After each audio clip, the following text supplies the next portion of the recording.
menjadi bagian inti dari kegiatan usaha yang dilakukan oleh PT Sentral Apian Pertiwi. Yang seharusnya jika kita mengacu kepada Undang-Undang Nomor 13 Tahun 2003 tentang Ketenagakerjaan, bahwa perusahaan-perusahaan pemberi kerja tidak dapat melakukan hubungan kerja kontrak atau outsourcing terhadap pekerjaan-pekerjaan yang bersifat pekerjaan inti di suatu perusahaan itu sendiri, kawan-kawan.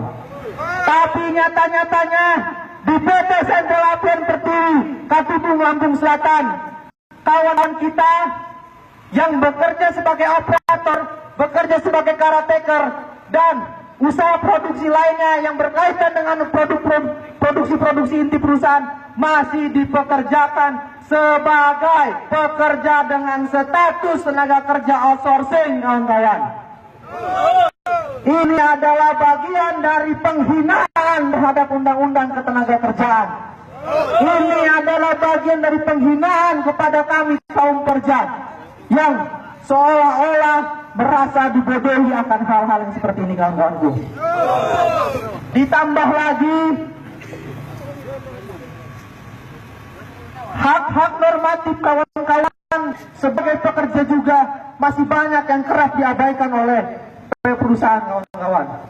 Antaranya adalah untuk pengujian kesehatan dan keselamatan kerja atau K3 yang terkadang juga diabaikan oleh perusahaan PT Sentral Apian Pertiwi. Kawan-kawan kami yang bekerja setiap harinya bersentuhan dengan ribuan unggas yang bisa saja sewaktu-waktu terkena penyakit yang berkaitan dengan unggas, tapi dalam proses pemeliharaan ayam atau bekerja terkadang juga tidak dilengkapi oleh keamanan. Salah satunya masker yang bisa menjamin kawan-kawan kita tidak menghirup udara kotor dari unggas itu sendiri, kawan-kawan.